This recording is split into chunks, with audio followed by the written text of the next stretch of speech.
Imagine being denied the seat you earned not because of a mistake, but because of who you are. Malik Johnson, a composed and powerful CEO, walked into an airport terminal expecting a routine first-class flight. Instead, he was met with suspicion, repeated demands for proof, and subtle yet painful exclusions. His platinum boarding pass and years of loyalty meant nothing to the airline staff who questioned his belonging with cold skepticism. Why was a man of his stature treated like an outsider in his own right? How far does quiet dignity carry when the world keeps telling you, you don't belong here? This story is not just about one flight.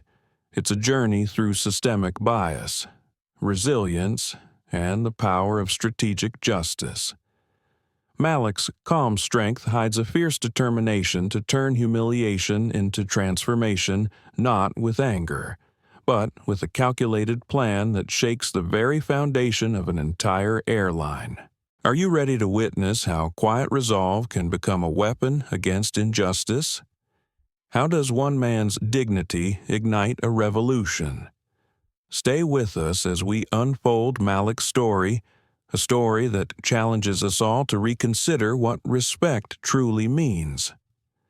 If you believe everyone deserves dignity without exception, like, share, and subscribe now. Let's begin.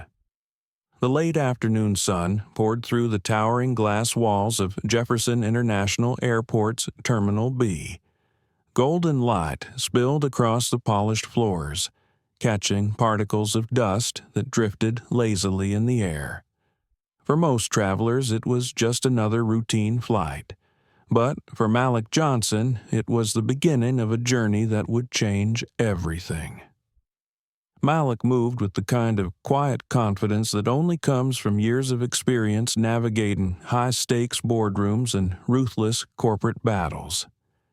At 46, he was the CEO of Horizon Capital Partners, a firm renowned for reshaping struggling companies into industry leaders. Today, he was dressed impeccably in a navy blue custom-tailored suit that hugged his athletic frame just right. On his left wrist gleamed a vintage Hamilton watch, an heirloom passed down from his grandfather, a symbol of resilience and silent strength that had guided him through life's toughest challenges. He approached the premium check-in counter, a sleek minimalist station shielded from the chaos of the main terminal by frosted glass partitions. The line was short, but Malik's movements were deliberate, his gaze calm and composed. He presented his platinum Aerosky loyalty card and passport to Claire Simmons, the gate agent. Claire was in her late 20s, her blonde hair pulled back tightly into a bun. Her face was a practiced mask of neutrality professional, but distant. Her eyes flicked over Malik's documents once, then twice. There was a subtle pause in her breath, an almost imperceptible hesitation.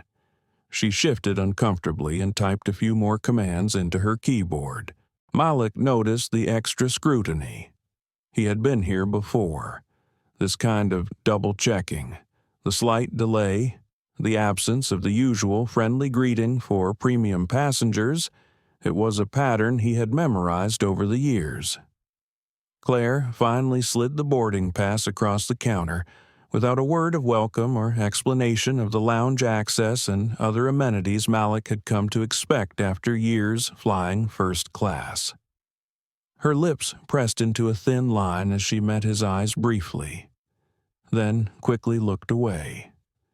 Malik's expression remained neutral, but inside a quiet storm was building. He thought of his grandfather's words from years ago, spoken during a different kind of battle. Malik, strength doesn't always roar. Sometimes it's the calm in the eye of the storm. He tucked the boarding pass into his wallet and began moving toward the security checkpoint. The polished floors echoed under his polished leather shoes, a steady rhythm that matched the steady beat of his heart. At security, Richard Trent, a TSA officer in his early 40s, waved him toward the scanner. "Step on through, sir." His tone was firm but polite. Malik complied, walking through the metal detector without setting off any alarms, but just as he reached for his belongings, Richard's voice stopped him. "Sir, over here for additional screening." Malik paused, his hands still resting on the plastic bins. He looked at Richard calmly. This wasn't the first time he had been pulled aside for random screening, and he knew the truth. There was nothing random about it. Richard gestured toward a small roped-off area. Malik moved slowly, deliberately. He placed his hands on his head as Richard ran the wand over his body. The beeping filled the small space, mingling with the muffled sounds of other travelers and the distant announcements echoing through the terminal. As Richard began patting him down, Malik closed his eyes for a moment. He recalled 1,000 moments like this at airports, hotels, even upscale events when his presence was questioned despite all evidence of his success. This was a public spectacle meant to unsettle him, but Malik was no stranger to scrutiny. His composure was a shield forged in boardrooms where every word and gesture could be a weapon.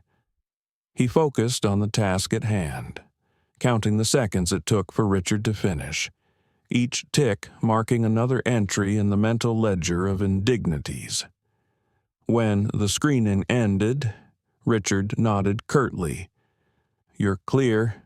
No apology, no explanation." Malik gathered his belongings carefully, placing his shoes and briefcase back into the bins with methodical precision. He could feel the eyes of passers-by, some avoiding, some curious, others indifferent. The weight of their silent judgments was familiar, yet unbearable every single time. Walking away from security. Malik's thoughts drifted to the upcoming flight. This wasn't just a routine trip. It was an opportunity, one he planned to seize. He would transform this personal humiliation into a catalyst for change, one calculated step at a time. The first-class lounge was just ahead, its frosted glass door a subtle barrier between privilege and the world outside. Malik pushed it open and stepped inside. The room was luxurious, with plush leather chairs and soft lighting, but today it felt colder than usual. The receptionist, a woman named Angela, glanced up as Malik approached. Her practiced smile didn't quite reach her eyes. "May I see your membership card and boarding pass?" "Please," she asked, her tone polite but with an undercurrent of doubt. Malik handed over his credentials without hesitation. Angela scrutinized them longer than necessary, eyes flicking from card to face repeatedly, as if searching for a flaw. Nearby, a young woman was quietly live-streaming on her phone, capturing the unusual exchange. Malik was unaware of the digital audience growing in real time, but he sensed the weight of observation from all directions. Angela's questions turned to small talk, an awkward attempt to unsettle. "First time flying first class with Aerosky?" she asked pointedly. The emphasis on exclusive hung in the air like a challenge. Malik's face remained calm, his voice steady. "Not at all." He let the silence linger before turning toward the seating area. As he settled into a quiet corner, Malik opened his tablet. Numbers and charts cascaded across the screen: stock values, acquisition targets, algorithmic patterns. His mind, sharp and unyielding, shifted seamlessly from passenger to strategist. Outside the lounge, the world carried on unaware of the quiet storm brewing inside one man's resolve. Malik Johnson was no longer just a traveler.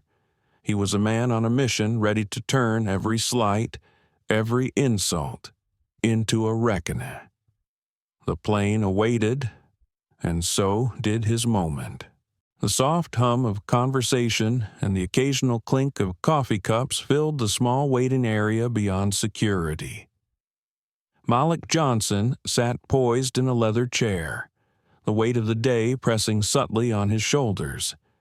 He adjusted the cuff of his navy blue suit and glanced briefly at his vintage Hamilton watch, a ritual that always brought him a sliver of calm. Minutes passed, punctuated by announcements echoing faintly through the terminal. His thoughts drifted to the meeting he was headed to, a critical negotiation that could reshape the future of several companies. But here, in this airport, the game was different. The rules were not written in contracts or market indices. They were etched in biases and assumptions, disguised beneath the veneer of security protocols and customer service. Malik noticed a group of white businessmen ahead of him, all dressed in similar dark suits, confidently moving through the security checkpoint with little fuss. No extra screenings, no raised eyebrows. They carried sleek briefcases and spoke in low, assured tones. They belonged. At least that was how the system saw it. His moment came sooner than expected. Richard Trent, the TSA officer, called his name with a clipped tone that brooked no argument. "Sir, could you step aside for additional screening?" Please. Malik rose smoothly from his chair. His expression was calm, almost serene. Inside, though, a complex tangle of thoughts and emotions swirled.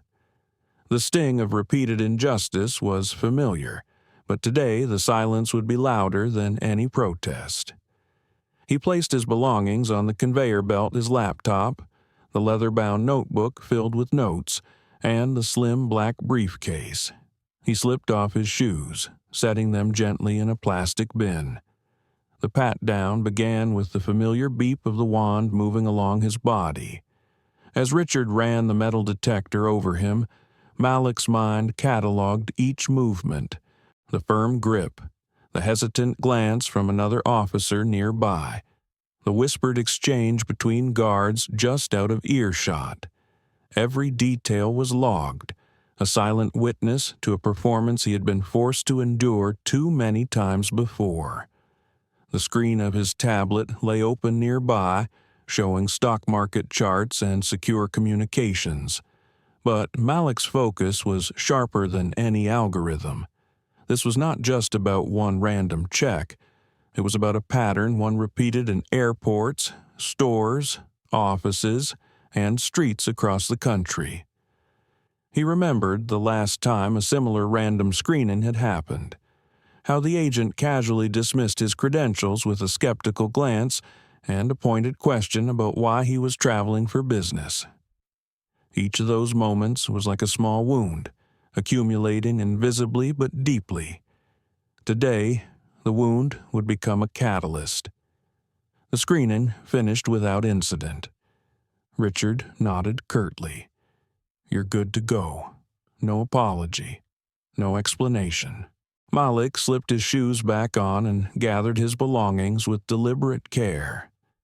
The cold efficiency of the process did not mask the coldness behind it. As he walked toward the boarding gate, he could feel the eyes of fellow passengers, some avoidant, some curious, others indifferent. The unspoken message was clear: he did not quite belong. Malik's internal voice was steady. He recalled his grandfather's lessons about resilience, quiet strength, the kind that doesn't shout but withstands storms. The boarding announcement crackled over the loudspeakers. First-class passengers were invited to line up. Malik's ticket, clutched firmly in his hand alongside his Platinum Aero Sky card, guaranteed him priority access. But the journey to his seat was not straightforward. At the gate, Claire Simmons waited. Her sharp eyes flicked over his documents once again, more thoroughly this time. She asked to see his ID alongside the boarding pass, a request that no other first-class passenger had faced. There was a subtle but palpable tension in her voice as she spoke. "There's been some confusion with the tickets lately. These passes are quite expensive. Are you sure this is your gate?" Malik's voice was low and even. "I am certain. Seat 2B, on flight 512. Claire's lips pressed into a thin line.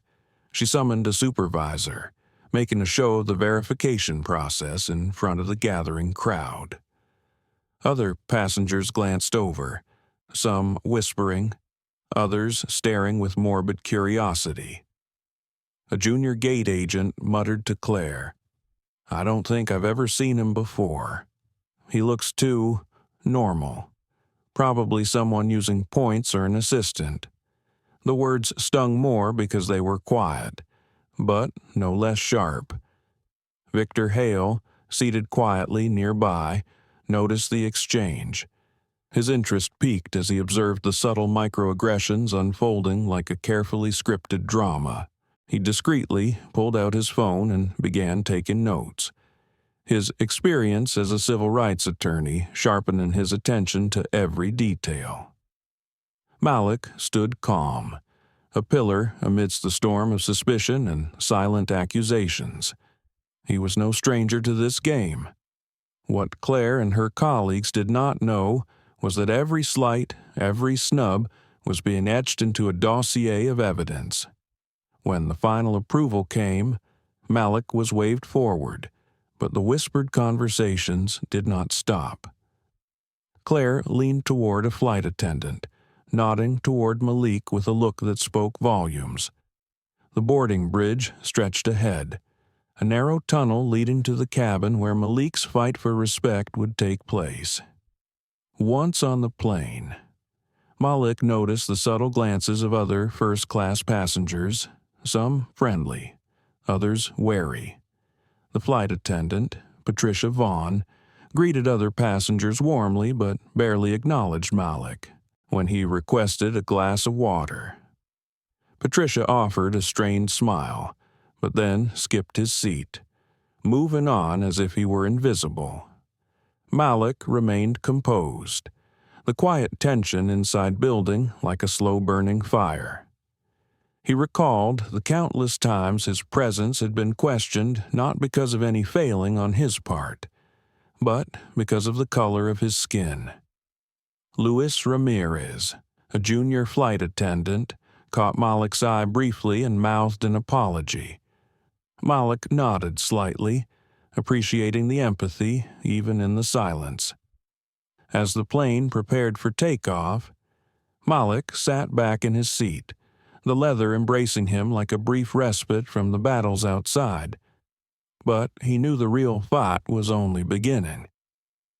The first-class lounge at Jefferson International Airport was designed to feel like a sanctuary from the noise and haste of the terminal. Plush leather chairs arranged in quiet clusters, soft lighting casting a warm glow, and the muted hum of hushed conversations created an atmosphere of exclusivity. For many travelers, it was a place to relax before boarding, a symbol of privilege and calm.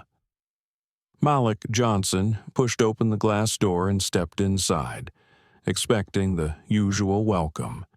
Instead, he was met with a chill that had little to do with the air conditioning. Angela, the lounge receptionist, glanced up from her desk and regarded him with a measured curiosity. Her smile was polite but guarded, the kind that never quite reached the eyes. Membership card and boarding pass. "Please," she said, voice neutral but layered with something unsaid. Malik handed over his credentials without hesitation. Angela took them and studied them longer than necessary, eyes flicking repeatedly from the cards to his face, as if searching for a reason to deny what was clearly presented. Malik noticed the unease, but made no move to challenge it. Instead, He recalled the countless times subtle glances and hesitations had carved a path of exclusion through his life. A young woman nearby, seated with a laptop and a smartphone set up discreetly for live streaming, noticed the unusually prolonged verification process. Her followers had often discussed microaggressions and systemic bias, and the scene unfolding was a perfect example. She quietly started recording, her fingers moving to capture the moment. Malik was unaware of the digital audience growing beyond the lounge's walls, but he felt the weight of observation keenly. Angela's questions shifted from professional to probing. First time flying first class with Aerosky, she asked, the emphasis on exclusive dripping with condescension. Malik's voice was calm, controlled, not at all. She hesitated, searching for a flaw in his answer or demeanor that might justify her skepticism. Finding none. She nodded curtly and stepped aside. Inside, the lounge was well appointed, but Malik felt no comfort. The patrons glanced at him, some with curiosity, some with thinly veiled judgment. Across the room, Victor Hale, the civil rights attorney who had noticed the earlier gate confrontation, watched silently. He took notes with the precision of a surgeon, recognizing the patterns of exclusion that were rarely documented but deeply felt. Malik found a quiet corner, settled into a chair, and opened his tablet. The world of stocks, mergers, and acquisitions swirled across the screen, but his mind was far from business. Each slight, each whispered assumption was a data point in a mental file he had been compiling for years. The lounge, a supposed refuge, was another battleground. As minutes passed, Malik's internal dialogue churned. He thought about his grandfather's resilience. The old man had endured far greater struggles, and his strength had been quiet but unyielding. Malik understood that the day's events were not isolated. They were part of a system that needed to be challenged not with anger, but with precision and power. The live-streaming woman caught the subtle exchanges between Angela and other lounge staff. Her audience began commenting in real time, expressions of outrage and solidarity flooding the digital space. A hashtag was born, Airline bias exposed. Malik remained unaware, but was beginning to sense the momentum building around him. Time passed, and boarding was called. Malik closed his tablet, gathered his belongings, and stood. As he approached the gate, he noticed Claire Simmons waiting again, her posture stiff and her eyes sharp. The priority boarding announcement echoed clearly. Claire took Malik's documents once more, scrutinizing them with exaggerated thoroughness. She scanned his boarding pass multiple times and requested his ID again, drawing attention from nearby passengers. "Sir, this is for first-class boarding only," she said loudly enough for others to hear, her tone implying doubt and disbelief. "Are you sure you're at the right gate?" Malik's reply was steady and clear. "Yes, seat 2B, flight 512. Claire's skepticism was palpable. She called for a supervisor, turning what should have been a simple boarding into a spectacle. Other travelers watched, some with discomfort, others with curiosity. Malik's presence was a disruption, a puzzle that did not fit into the tidy categories Claire wanted to maintain. The supervisor gave a quick glance at Malik's ticket and gave a subtle nod, signaling Claire to let him board. But Claire's whispered conversation with a flight attendant as Malik walked through the jet bridge was loaded with suspicion and doubt. Malik felt the eyes follow him, the weight of unspoken judgments trailing every step. On board, the contrast between the warm welcomes given to others and the cold silence surrounding him was stark. He settled into seat 2B, a spacious pod of privacy and comfort. Yet the cabin felt less like a sanctuary and more like a stage set for confrontation. Luis Ramirez, the junior flight attendant, caught Malik's gaze and gave a brief, apologetic smile. Malik nodded in return, appreciating the quiet solidarity. As the last first-class passengers boarded, Malik noticed Patricia Vaughn, the lead flight attendant, watching him with a scrutinizing gaze. Her welcome was formal, clipped, and tinged with suspicion. Malik understood the unspoken message he was an anomaly to be managed rather than a guest to be served. He opened his briefcase quietly, pulling out documents and a tablet. Business would wait. Today, the real work was beginning. The announcement echoed through the terminal with practiced clarity. First-class passengers may now board through the priority lane. The voice was calm, efficient, and carried the promise of exclusivity. Malik Johnson stood near the gate, ticket and platinum Aero Sky card in hand, his posture composed but alert. Claire Simmons was waiting. She straightened her uniform with a stiff precision, adopting a mask of intense professionalism. Her eyes locked onto Malik with a quiet calculation. It was clear that this was not merely about protocol, it was a deliberate performance. "May I see your boarding pass again?" Sir Claire asked, extending her hand. Malik handed over the card without hesitation. Claire examined it as if it were a counterfeit, turning it slowly under the harsh fluorescent lights, her gaze flickering to Malik's face repeatedly. "This boarding pass is for first-class boarding only," she announced, louder than necessary so nearby passengers could hear. The words were a thinly veiled accusation, a suggestion that Malik was an interloper in this carefully curated world. "Yes, I am aware," Malik replied evenly. "Seat 2B." Claire's lips tightened into a thin line. She scanned the ticket twice more and then, as if to emphasize her doubt, demanded, "May I see your identification as well?"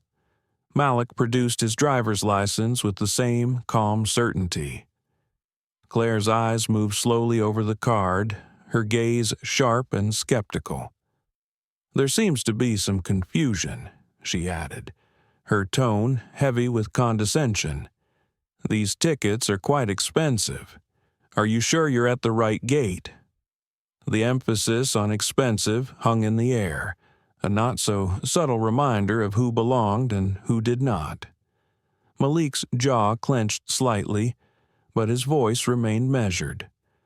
"I have flown first class with Aero Sky for nearly a decade. Is there a problem with my ticket?" Claire's expression hardened. She gestured dramatically toward a supervisor. "Michael, could you verify this passenger's documents?" The supervisor approached with an air of reluctant duty. He took Malik's papers, gave them a cursory glance, and nodded toward Claire. The message was clear. Let him pass. But Claire's voice carried on, loud enough for the gathering crowd to hear. "We've had issues recently with boarding pass errors. Sometimes economy passengers get incorrect tickets. We wouldn't want anyone to be embarrassed once aboard." Her words were calculated insults veiled as concern.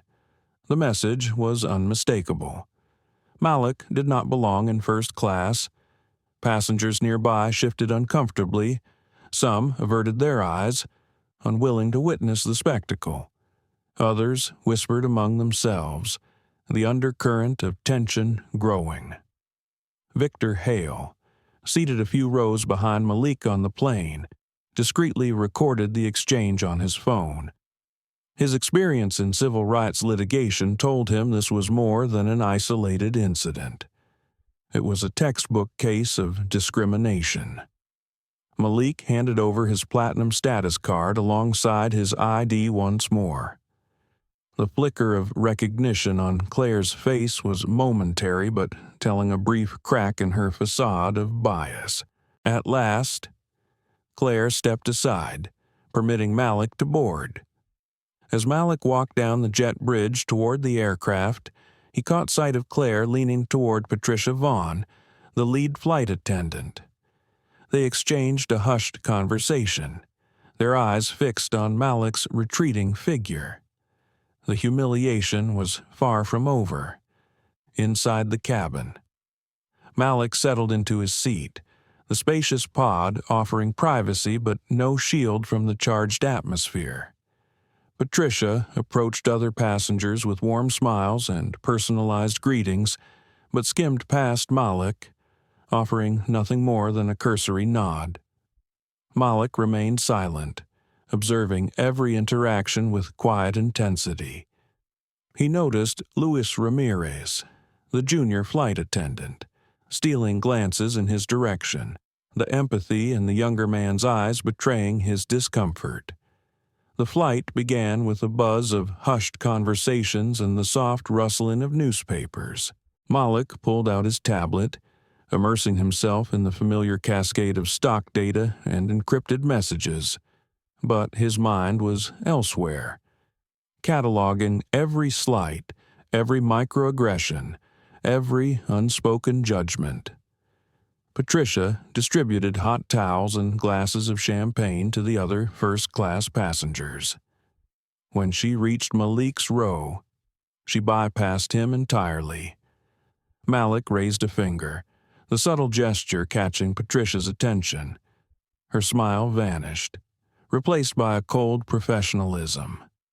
"Economy passengers aren't entitled to pre-flight beverages," she said loudly, ensuring others could hear. The cabin fell into an uncomfortable silence. Malik's reply was steady, unshaken. "I'm in first class, as you have already verified twice." Patricia's insincere apology was a mere formality.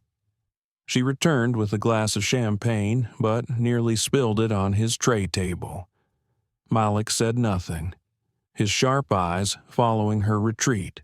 The soft murmur of the cabin was punctuated by whispered comments from passengers. Some exchanged glances, others looked away, unwilling to confront the unfolding injustice. Luis approached briefly, whispering apologies under his breath. Malik offered a slight nod, acknowledging the gesture. As the meal service began, the flight attendants passed by Malik's seat without offering the menu or taking his order.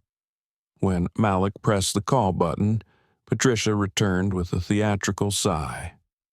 "Your pre-ordered special meal isn't on our manifest," she explained, her tone dripping with disdain. "I can offer something from economy if you're really hungry." The suggestion was a thinly veiled insult, implying Malik's rightful place was in the lower cabin. Malik declined politely. "No, thank you. I will wait." Patricia shrugged dismissively. "Suit yourself, though you shouldn't be so picky, given the circumstances." As she walked away, Malik caught fragments of her whispered conversation with a junior attendant. "How do you think he got that seat?" Patricia asked. "Probably stolen points, or he's someone's assistant," came the reply. "No way he earned it." Patricia scoffed. "Did you see his watch? Probably a knockoff." The final indignity came when an elderly white woman mistakenly approached Malik's seat. Showing her boarding pass, she claimed the seat was hers. Patricia arrived swiftly, siding with the woman despite Malik's calm assertion of his rights. "Sir, would you mind moving to economy?" Patricia said, voice dripping with false concern. "We need to accommodate this passenger, for the first time." Malik's calm fractured into a quiet but fierce resolve. Holding up his boarding pass and platinum card together, he said, "This is my assigned seat, verified multiple times. Perhaps the other passenger should check her flight details. The woman examined her boarding pass carefully and flushed with embarrassment. Oh my, I'm on the wrong flight entirely. Patricia hurried the woman away without apology. Across the aisle, a white businessman who had observed the entire scene made deliberate eye contact with Malik and shook his head in sympathy.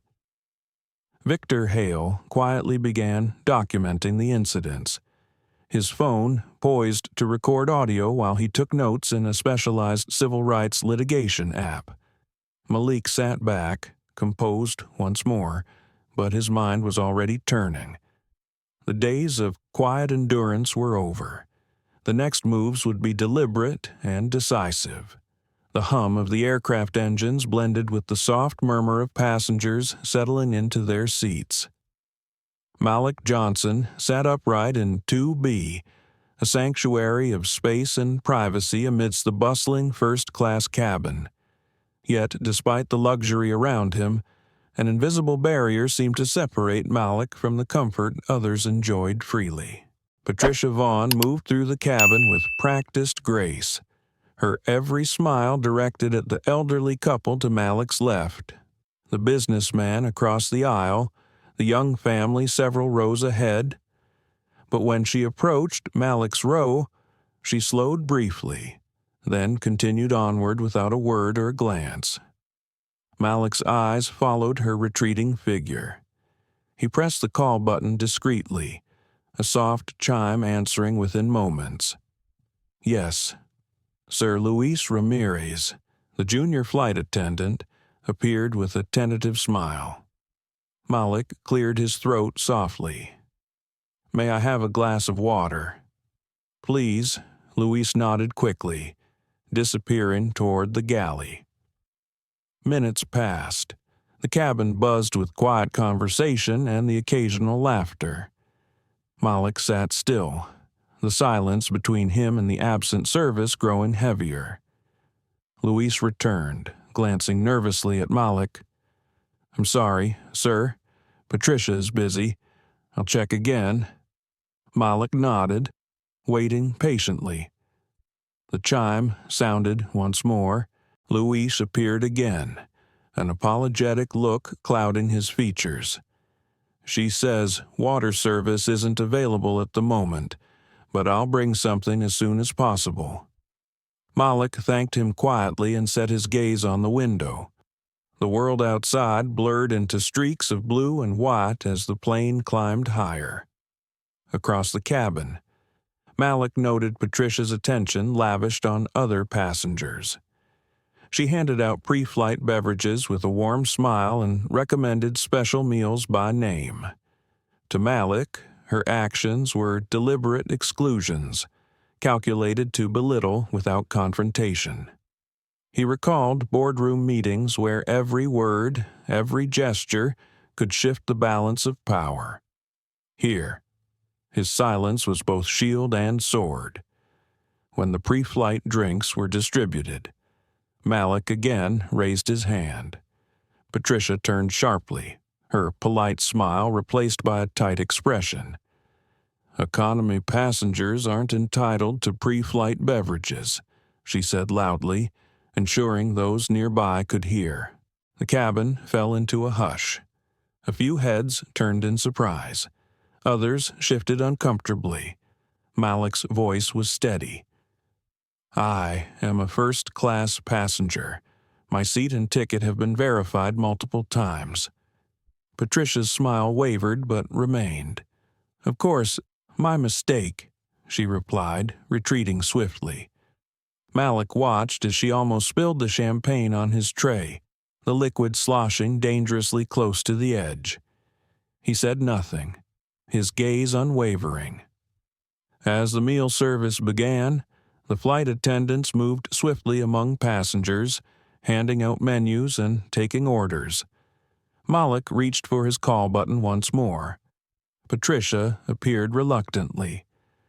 Your special meal isn't on the manifest, she said, her tone edged with disdain. We can offer you something from economy if you're hungry.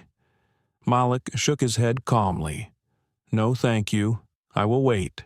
Her shrug was dismissive. "Suit yourself," she muttered before turning away. Lewis watched the exchange with growing discomfort. He had witnessed similar moments before, but rarely seen such calm dignity in response. Nearby, Victor Hale continued documenting the events. His fingers flew across the screen, capturing every nuanced tone, timing, facial expressions. He recognized the importance of these moments not only for Malik, but for every passenger who had ever felt invisible. The flight's turbulence grew stronger, the aircraft swaying gently. Malik adjusted his seat, grounding himself with steady breaths. The injustice of the situation was not new, but the way it unfolded was a stark reminder of systemic bias disguised as routine. Later, when an elderly white woman approached Malik's seat claiming it was hers, the tension reached a peak. She held up her boarding pass, confusion clouding her features. Patricia appeared instantly, siding with the woman without hesitation. "Sir, could you please move to economy? We need to accommodate this passenger." Malik's eyes narrowed slightly, but his voice remained composed. "This is my assigned seat. I have shown my ticket multiple times." He held up his boarding pass and platinum card in unison. The woman looked down at her ticket again and flushed with embarrassment. "Oh, dear, I'm on the wrong flight." Patricia offered no apology or acknowledgement of Malik's patience. The cabin fell silent. Malik's composure was unshaken, but inside, a fire had begun to burn. Across the aisle, the white businessman who had been observing all day met Malik's gaze and nodded in quiet solidarity. Luis Ramirez exchanged a glance with Malik, a silent understanding passing between them. Victor Hale's recordings and notes had reached a critical mass. The case was building, a mosaic of proof that could no longer be ignored. Malik leaned back, the leather chair supporting him. His watch glinted softly, a reminder of the legacy of resilience that had carried him here. The quiet fight was far from over. The soft murmur of the cabin was punctuated by the quiet clinking of silverware against fine china as the flight attendants began the meal service. The first-class cabin, usually a place of refined hospitality and warmth, was tinged today with an invisible tension that permeated every interaction.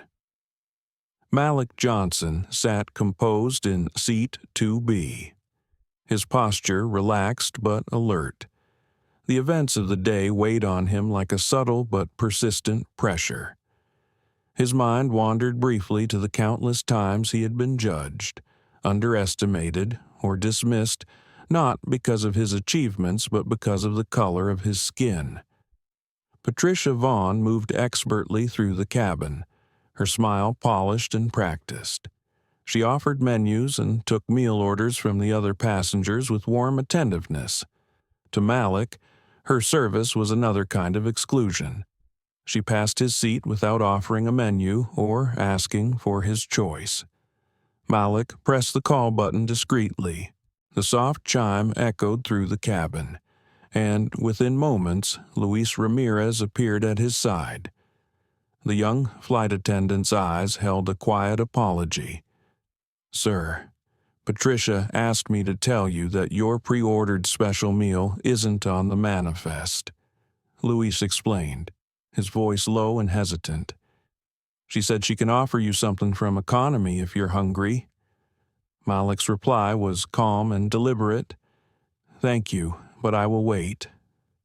Luis nodded, then quickly retreated. Malik closed his eyes briefly, taking a slow, measured breath. The suggestion that his rightful meal was only available in economy was a subtle but sharp insult. It was a reminder of how deeply the culture of exclusion ran within the airline. Across the cabin, the soft rustle of menus and the murmur of conversations filled the air. Malik opened his tablet and began reviewing the stock market data and encrypted messages that had become his refuge throughout the day. He was unaware, however, that Victor Hale, the civil rights attorney seated just a few rows away, was documenting the entire exchange with meticulous care. Every whispered comment, every dismissive glance was being logged with the precision of a courtroom witness. As the service cart passed by Malik's seat again, Patricia glanced briefly in his direction but made no move to attend to him. Malik's gaze followed the cart until it disappeared into the galley. The flight encountered light turbulence, causing glasses and utensils to clink softly against trays. Malik adjusted his seat, steadying himself against the subtle rocking. Suddenly, an elderly white woman appeared at Malik's seat. She looked confused and somewhat flustered. "Excuse me, I believe this is my seat," she said, holding up her boarding pass. Before Malik could respond, Patricia was by his side. Her tone was brisk and final. "Sir, there seems to be a mix-up with the seats. Would you please move to economy? We need to accommodate this passenger." Malik held up his boarding pass and platinum card together, a public assertion of his right to the seat. "This is my assigned seat, which has been verified multiple times." The woman examined her boarding pass more carefully and blushed deeply. "Oh my, I'm on the wrong flight entirely." Patricia hurried the woman away without offering an apology to Malik. The cabin fell into an uneasy silence. Luis watched from a distance, his expression troubled. He had never witnessed service like this in first class, and the disparity between Patricia's treatment of Malik and the other passengers was glaring. Victor Hale quietly recorded the exchange, capturing Patricia's dismissive behavior and the woman's embarrassed departure. Malik leaned back, feeling the weight of every slight he had endured throughout the day. His grandfather's Hamilton watch gleamed softly in the dim cabin light, a symbol of the resilience that had carried him through countless trials. The quiet dignity with which Malik had faced each indignity was not a weakness. It was a strength, a statement that demanded to be heard. Luis approached Malik again, this time with a small tray holding a glass of water and a napkin. "Here, sir. My apologies for the delay." Malik accepted the water with a nod, his eyes meeting Luis's briefly in silent acknowledgement. As the flight continued, Malik's mind raced. The humiliations he had endured were not isolated incidents but part of a larger, systemic problem embedded within the culture of the airline. He understood that the time for quiet endurance was over. Soon, the real work would begin. The cabin lights dimmed softly as the plane cruised steadily at 38,000 feet. Malik Johnson reclined slightly in his seat 2B, the expansive leather chair enveloping him like a cocoon. Around him, the first-class cabin hummed with the quiet rhythm of hushed conversations, clinking glasses, and the occasional rustle of a magazine. Yet, despite the luxurious surroundings, an invisible tension lingered in the air, thick and unrelenting. Earlier, Malik had endured a series of subtle, yet deeply humiliating slights, the dismissive service, the repeated verification of his credentials, and the whispered doubts about his place in this elite space. Each incident was a layer of a pattern that spoke louder than words about who the airline truly valued. It was during this fragile calm that an unexpected challenge arose. An elderly white woman, appearing slightly flustered and disoriented, approached Malik's seat. Her eyes scanned the cabin nervously as she held up her boarding pass. "Excuse me," she said, voice tinged with uncertainty. "Is this seat 2B?" Malik looked up, his calm expression welcoming but firm. "Yes, it is." The woman's lips pressed together. She glanced down at her boarding pass again. Then back to Malik. Before Malik could offer assistance, Patricia Vaughn appeared swiftly at his side. "Sir," Patricia said crisply, "there seems to be a mix-up with the seating. We need to accommodate this passenger. Would you please move to economy?" Malik's eyes narrowed slightly, but his voice remained steady and respectful. "This is my assigned seat. It has been verified multiple times by both gate and cabin staff." He held up his boarding pass and platinum loyalty card as undeniable proof. The elderly woman, embarrassed by the confusion, examined her ticket carefully once more. A deep blush spread across her cheeks. "Oh my," she murmured. "I'm on the wrong flight entirely. I'm supposed to be on flight 339, not 512. Patricia offered no apology or acknowledgement of Malik's patience. Instead, she guided the woman away briskly, as if the situation was a mere inconvenience to be managed rather than a moment of injustice to be confronted. The cabin settled back into silence. But the atmosphere had shifted. Passengers who had witnessed the exchange exchanged glances, the weight of the incident settling over them like an invisible cloud. Malik leaned back in his seat, the subtle sting of humiliation transforming into a quiet resolve. His grandfather's Hamilton watch caught the soft glow of the cabin lights, a symbol of endurance and silent strength. Across the aisle, a white businessman who had been watching the unfolding drama made deliberate eye contact with Malik.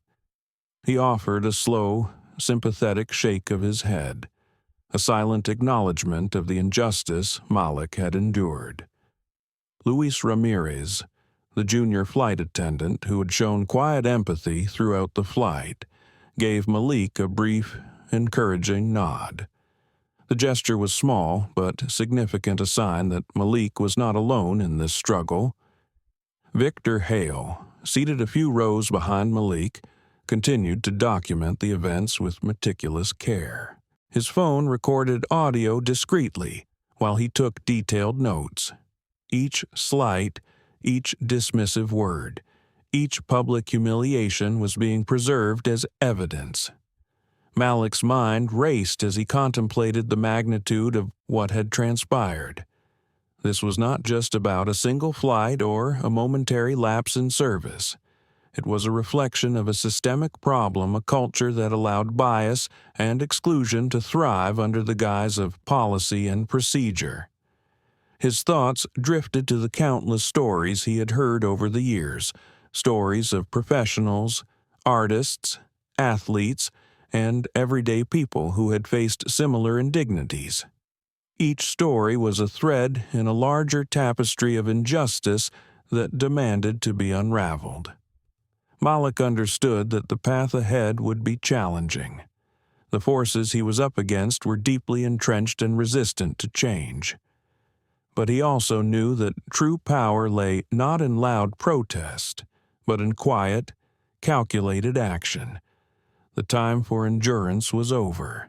The time for transformation had come. As the plane continued its steady course across the sky, Malik reached into his briefcase and retrieved a sleek, matte black satellite phone. This device was not a luxury gadget for travelers, but a tool reserved for those who shaped industries and influenced markets. He turned the device over in his hands, feeling the weight of responsibility settle over him like a mantle. With deliberate calm, Malik activated the phone and initiated a secure connection to his COO, Jasmine Lee. "Jasmine," he said, his voice steady and composed. "It's time." On the other end, Jasmine's voice was sharp with anticipation. "Understood. Initiating Project Skylift. Full acquisition protocol for Aerosky Airlines begins now." Malik exhaled quietly. The first step in a plan months in the making now set in motion. Back in the cabin, Patricia Vaughn continued her rounds, unaware that the very man she had dismissed was now orchestrating a corporate takeover that would shake Aerosky to its core. The flight continued, the hum of engines a steady backdrop to the unfolding revolution. Malik Johnson sat quietly in his seat 2B as the first-class cabin settled into a comfortable routine. Outside, the world sped beneath the wings of the plane. But inside, something far more significant was taking shape, something unseen but powerful. His tablet glowed softly, displaying cascading columns of stock values, market trends, and encrypted communications. With steady fingers, Malik initiated a private access protocol, bypassing standard bandwidth limitations. The device hummed to life with a complexity reserved for few. This was no ordinary flight. Malik was executing a corporate strategy that would ripple through the airline industry and beyond. Minutes later, his COO, Jasmine Lee, sent an encrypted message confirming the start of Project Skylift, the hostile acquisition of Aerosky Airlines. Through a web of shell companies and rapid stock purchases across multiple exchanges, Malik's firm was quietly taking control. Back in the cabin, unaware of the digital storm brewing, Patricia Vaughn continued her duties with the same dismissive air. Her eyes occasionally flicked toward Malik, suspicion lingering despite her earlier encounters. Luis Ramirez, the junior flight attendant, moved quietly, torn between his role and the empathy he felt for Malik. He had witnessed the subtle discrimination but felt powerless in the rigid hierarchy of the crew. Meanwhile, Victor Hale continued his documentation. His phone, a silent witness to the unfolding injustice. Each moment was being preserved audio, video, and detailed notes building a case that no one could ignore. As the flight neared cruising altitude, Malik leaned back, his expression unreadable. Inside, a quiet storm raged, a calculated response to years of systemic bias. The cabin intercom crackled. "Ladies and gentlemen, we apologize for the unusual announcement. If there is a representative from Horizon Capital Partners aboard, please identify yourself to the cabin crew for an urgent corporate message." The announcement sent a ripple of confusion through the cabin. Patricia's composed facade cracked. Her hands trembled slightly as she approached Malik. "Mr. Johnson," she said, voice strained. "There is a request from corporate to speak with you immediately after landing." Malik nodded, his calm unshaken. "Thank you." As the plane descended, Malik reviewed the documents on his tablet. His firm now held a controlling interest in Aerosky Airlines 41% and climbing rapidly. Back at Aerosky's headquarters, chaos reigned. CEO Olivia Matthews stared at the plummeting stock charts in disbelief. Calls flooded in from shareholders demanding explanations. Legal teams scrambled to understand the unprecedented hostile takeover. Defensive strategies were hastily deployed, but Malik's advance was relentless and silent. The airline sent urgent messages to every flight crew, instructing them to identify any passengers affiliated with Horizon Capital Partners. Flight attendants scanned passenger lists feverishly, but Malik's careful privacy settings obscured his affiliations. The captain of Malik's flight, seasoned and pragmatic, received the directive with a mix of disbelief and resignation. Orders were relayed to cabin staff with an undercurrent of urgency. Patricia and Luis exchanged anxious glances. The fragile order within the first-class cabin was unraveling. Malik sat unmoved. the legacy watch on his wrist a reminder of the resolve that had brought him this far. As the plane touched down and taxied to gate C-17, a delegation of Aerosky executives and security personnel awaited anxiously. Patricia approached Malik with an altered demeanor deference mixed with panic. "Mr. Johnson, on behalf of Aerosky, I sincerely apologize for the treatment you have received today." Malik regarded her with measured calm. Apologies are not enough. Systemic change is required. The CEO of Aerosky herself, Olivia Matthews, boarded the plane personally, a breach of protocol that spoke volumes. She extended a hand toward Malik. "Mr. Johnson, I am Olivia Matthews. We need to discuss the situation urgently." Malik stood, towering in the confined space. His voice was calm, but carried undeniable authority. "I now hold majority control of Aerosky. I expect respect for every passenger, regardless of background." The cabin crew exchanged stunned glances. The quiet man they had dismissed was now their new boss. The sleek glass doors of Aerosky Airline's downtown headquarters parted silently as Malik Johnson stepped inside, flanked by his legal and executive teams. The atmosphere was charged, thick with anticipation and unease. What had started as a routine flight was now the epicenter of a corporate upheaval. Malik's presence at the head of the long mahogany conference table was a striking symbol of change. Around him sat a diverse group of professionals from Horizon Capital Partners, their quiet confidence a stark contrast to the anxious Aerosky executives arrayed opposite. The meeting began without introductions. Malik activated a presentation, and the room darkened as high-definition footage played on the wall-mounted screens. First, security camera footage from Jefferson International Airport showed the gate agent Claire Simmons interacting with Malik. The audio captured her condescending tone as she questioned his right to board first class. The room fell silent as the replay echoed through the space. Next came in-flight recordings, Patricia Vaughn's voice clear as she dismissed Malik's requests and insinuated he belonged in economy. Her whispered comments about Malik's credentials and status were damning. Malik's voice cut through the silence. "This is not an isolated incident. It is systemic." The screens shifted to detailed statistical analyses. Charts showed minority first-class passengers faced verification checks at rates exponentially higher than their white counterparts. Internal communications revealed coded language instructing staff to maintain cabin atmosphere by targeting passengers who don't fit the usual profile. Board members shifted uncomfortably. Emails between management staff showed how complaints were buried or dismissed. A chart revealed 73 formal discrimination complaints over the past year, all ignored or downplayed. Olivia Matthews, still officially CEO, attempted damage control. While these incidents are concerning, I believe we can settle this matter privately.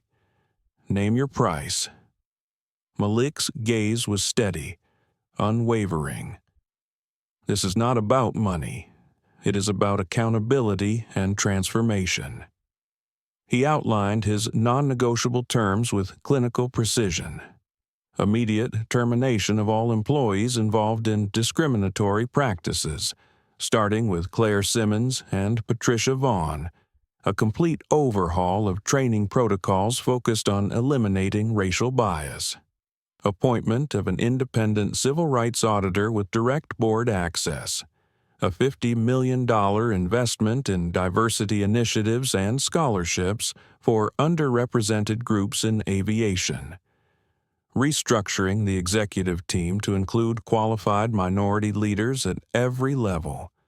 Several board members opened their mouths to protest until Malik reminded them of their fiduciary duty to shareholders, which he now represented the majority of. This is not a negotiation. It is a notification of how we will proceed. The room fell silent. Legal counsel whispered urgently to Olivia. Confirming Malik's majority stake gave him full control. Downstairs, Claire Simmons and Patricia Vaughn sat rigidly in a stark white HR conference room. Their company badges had already been deactivated. Claire protested loudly. I was just following protocol, maintaining standards. The HR director raised an eyebrow. What profiles exactly? Claire faltered, realizing her misstep.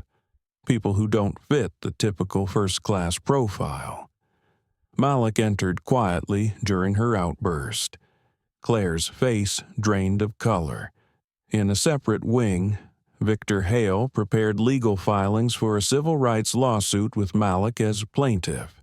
This case will set precedent across the industry. He told an associate.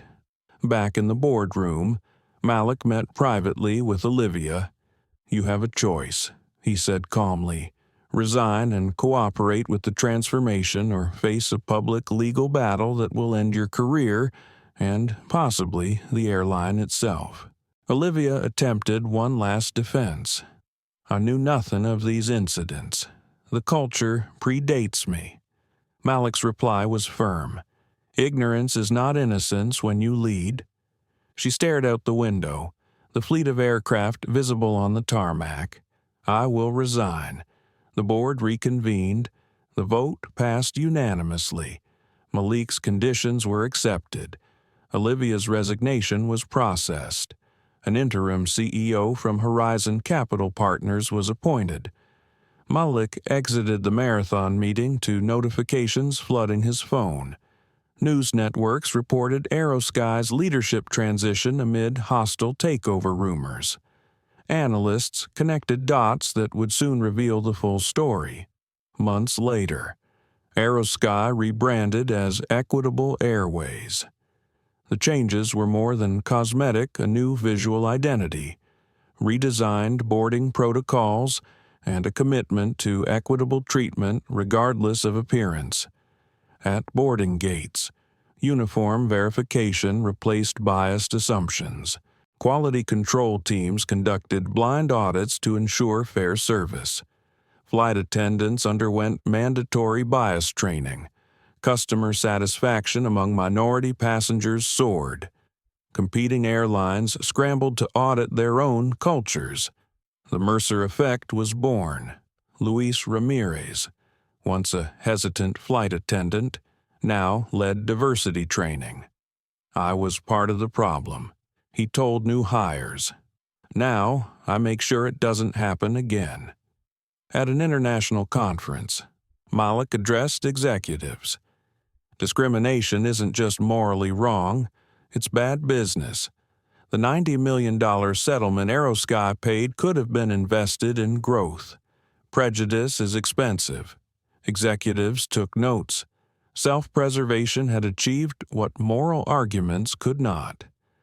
Malik's journey was a testament to the power of quiet resolve turned strategic action. The silent battles for dignity, often unseen, could reshape industries and lives. Months had passed since Malik Johnson took control of Aerosky Airlines, now reborn as Equitable Airways. The airline's headquarters buzzed with renewed energy, a mix of cautious optimism and determined purpose. Malik's vision was clear to rebuild not just the company's reputation, but its very culture. The first step was transparency. Malik mandated open forums and listening sessions with employees at every level. The days of whispered complaints buried in HR files were over. Staff were encouraged to share experiences of bias and exclusion without fear of retaliation. Luis Ramirez had risen from junior flight attendant to lead the newly formed Diversity and Inclusion Task Force. His first-hand experience of the airline's flawed past gave him credibility and passion. During orientation sessions, he spoke candidly. I was part of the problem. Now, I'm part of the solution. Lewis told a room of new hires. His voice carried the weight of accountability and hope. Training programs were revamped with the help of experts in unconscious bias and cultural competency. Employees engaged in immersive workshops designed not just to educate, but to challenge deeply held assumptions. Malik's leadership style was deliberate and calm. He understood that true transformation was a marathon, not a sprint. Change required patience, persistence, and the courage to confront uncomfortable truths. Behind the scenes, Malik's legal and compliance teams worked tirelessly to audit every aspect of service delivery. Customer feedback mechanisms were enhanced, allowing passengers to report incidents anonymously and receive timely responses. Victor Hale remained a key ally, providing legal oversight and ensuring that promises translated into enforceable policies. At the airline's newly branded lounges, subtle but powerful symbols of inclusion were visible everywhere. Artwork by diverse artists adorned the walls. Menus featured global cuisines representing the communities the airline served. Staff uniforms were redesigned to reflect a modern, multicultural ethos. During a quarterly shareholder meeting, Malik addressed the crowd with quiet authority. Discrimination is not just a moral failing, it is a business risk, he said. Equitable Airways is committed to leading the industry in fairness, respect, and excellence. The company's financial performance mirrored the cultural shift. Customer satisfaction scores climbed, particularly among minority travelers. Investor confidence returned, and the stock price stabilized. Yet, Malik knew the work was far from over. Change at this scale invited resistance. Old habits die hard, and pockets of skepticism remained. One morning, Malik received a confidential report detailing isolated incidents of bias on a recent flight. While disappointing, he viewed it as an opportunity. He convened a task force meeting, emphasizing accountability. We must own these failures and respond swiftly, he instructed. Every passenger deserves dignity, no exception. The task force implemented real-time monitoring of service interactions and deployed rapid response teams to investigate complaints. Meanwhile, Luis Ramirez piloted a new initiative pairing seasoned employees with younger hires from underrepresented backgrounds. The mentorship program fostered empathy, understanding, and professional growth. Malik's calm resolve inspired confidence. His own journey from a man profiled and dismissed to the airline's CEO was a powerful narrative shared across the company. Employees often remarked on his quiet strength. Malik never raised his voice, but commanded respect through presence and principle.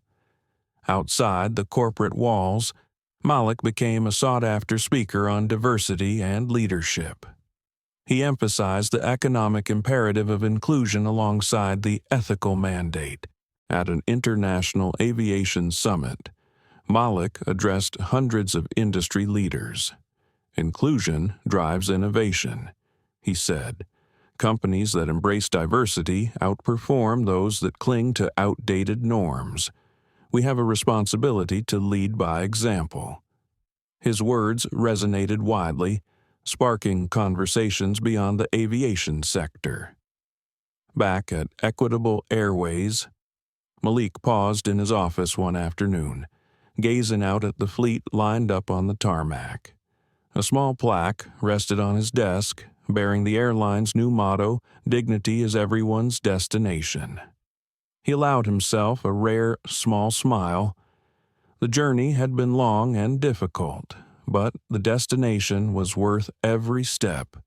In the quiet moments, Malik reflected on the power of dignity not as a fragile ideal, but as a formidable force for change.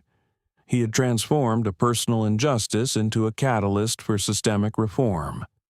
The airline's rebirth was more than business. It was a declaration that respect and equality were non-negotiable. As the sun set behind the airport's control tower, Malik prepared for his next flight, a flight aboard the very airline he had reshaped. The experience promised to be different this time, not just for him, but for every passenger who boarded. The boarding process at Equitable Airways' flagship lounge was noticeably different from Malik Johnson's first encounter at Aero Sky. The staff moved with genuine warmth and professionalism, greeting every passenger with respect and courtesy. The long lines melted away as agents verified credentials efficiently and without hesitation, treating every traveler equally. Malik entered the lounge with a sense of quiet satisfaction. Gone were the suspicious glances and hesitant verifications that had marred his previous flights. Now, he was simply another passenger, welcomed and acknowledged without question. He settled into a comfortable leather chair near the window, gazing out at the runway. Across the room, Luis Ramirez, now the airline's chief diversity officer, led a group of new recruits through an orientation session. Malik smiled to himself, recalling Luis's transformation from a hesitant junior attendant to a passionate advocate for inclusion.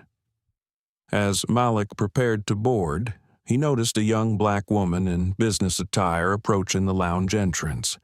She carried herself with poise, but bore the unmistakable weight of quiet anxiety. Luis noticed her as well and stepped forward to greet her with a warm smile. The woman returned the smile with relief. Malik observed their interaction. Recognizing the significance of this moment, new generations stepping into spaces once denied. On board Flight 512, Malik found his seat 2B and settled in with a calm assurance born of experience. The cabin crew moved through the cabin with attentive efficiency, offering menus, beverages, and assistance with genuine care. Luis approached Malik's seat with a friendly nod. "Welcome aboard, Mr. Johnson," he said. "Please let me know if there is anything you need." Malik nodded appreciatively. "Thank you, Luis." The flight took off smoothly, the city skyline receding beneath a canopy of clouds. Malik glanced out the window, reflecting on the journey from exclusion to inclusion, not just for himself but for the countless others who would follow. During the meal service, Malik noticed a plaque near the galley displaying the airline's new guiding principle, "Dignity is everyone's destination." It was more than a slogan. It was a commitment etched into the fabric of the company. Passengers chatted comfortably, the atmosphere free of tension and suspicion. Malik caught the eye of the young black woman from the lounge. She smiled back, a silent acknowledgement of shared progress. Luis checked in on Malik throughout the flight, ensuring every need was met. Malik's sense of calm contrasted sharply with the turmoil of past experiences. As the plane descended toward their destination, Malik prepared to disembark, his thoughts filled with both gratitude and resolve. Outside, the aviation industry was taking note. Equitable Airways had become a beacon of change, inspiring competitors to reevaluate their own cultures and policies. Malik's quiet revolution had sparked an industry-wide conversation about equity and respect, proving that dignity was not a privilege but a right. At the gate, Malik was greeted by journalists and advocates eager to hear his story. He spoke with measured humility, emphasizing the collective effort required to dismantle systemic bias. "Change begins with awareness," Malik said, "but it must be followed by action intentional, consistent, and unyielding." As Malik left the airport, he carried with him the legacy of resilience, the power of quiet strength, and the knowledge that one person's dignity can become a catalyst for transformation. The morning sun cast long shadows over Equitable Airways' newly branded headquarters, a modern glass structure that reflected the city skyline and a promise of change. Inside, Malik Johnson stood in the lobby, watching as employees moved purposefully toward their workstations. The energy was different now, hopeful, purposeful, and inclusive. Malik reflected on the journey that had brought him here, from a passenger repeatedly questioned and dismissed to the majority owner of the airline.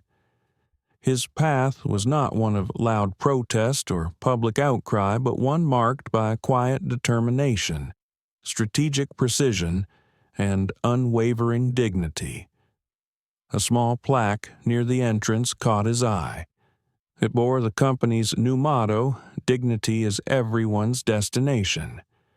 These words were not just a statement, they were a commitment woven into every policy, every interaction, and every flight. Malik's phone buzzed softly. A message from Luis Ramirez, the chief diversity officer, invited him to an upcoming employee forum focused on continued progress and accountability. Malik smiled. These forums had become a cornerstone of the company's culture, providing a space for honest conversation and collective growth. The transformation was visible everywhere. At boarding gates, staff verified documents with consistent professionalism, free from bias or suspicion. Flight attendants received regular training on unconscious bias and cultural competency. Customer feedback systems were enhanced, ensuring every complaint was taken seriously and addressed promptly. Equitable Airways had become a model for the industry. Competitors watched closely, pressured to follow suit or risk falling behind. Malik thought about the countless passengers who, like him, had endured exclusion and disrespect. Their stories fueled his resolve to make the airline a place where everyone was welcomed with dignity and respect. He paused before a mural painted by local artists, depicting diverse communities united in flight, a symbol of inclusion soaring above barriers. In his office, Malik reviewed reports showing dramatic improvements in customer satisfaction, especially among minority passengers. The airline's stock had stabilized, and investor confidence had returned. But more importantly, the culture had shifted. Malik knew the journey was ongoing. Systemic change required vigilance and commitment. Old biases could resurface if left unchecked. Later that day, Malik addressed a packed auditorium of aviation leaders and industry stakeholders. His voice was calm but carried the weight of experience. Discrimination is not just a moral failing, it is a threat to innovation, growth, and trust. He said, "Equity and respect are not optional. They are essential to success." He shared the story of his flight, the indignities endured, the strategy employed, and the transformation ignited. His message resonated deeply. The audience, a diverse assembly of executives, policymakers, and advocates, listened intently. Malik concluded with a challenge. Let this be a turning point, not just for Equitable Airways, but for the entire industry. Together, we can chart a new flight path, one where dignity is the destination for all. As Malik left the stage, he felt a profound sense of purpose. His journey had come full circle, from a man denied his rightful place to a leader reshaping an entire industry. The hum of the aircraft engines, once a backdrop to exclusion, now symbolized the power of quiet strength and deliberate action. Malik Johnson's story was a testament to the enduring truth that dignity, respect, and justice are not privileges for the few, but rights for everyone. And as the plane soared into the horizon, so too did the promise of a more equitable future. Malik Johnson's story reminds us that discrimination is never just a personal slight. It's a wound in the fabric of society that demands healing. Through quiet strength and unwavering resolve, Malik transformed pain into purpose, turning a humiliating encounter into a powerful catalyst for change. His journey teaches us that dignity is not negotiable, and respect should never depend on who we are or what we look like. As we reflect on this story, let us hold space for empathy and action. Let's honor those who face bias daily and commit ourselves to being allies who speak up, document injustice, and demand accountability. The fight against discrimination is ongoing, and it requires all of us to be silent defenders of dignity. If Malik's story moved you, if it sparked a new understanding or a call to action, please like this video, share it widely, and subscribe to our channel. We have many more stories that shine a light on quiet courage, strategic triumphs, and the heroes who are changing the world one step at a time. Thank you for watching. Stand with us, and we'll see you in the next story.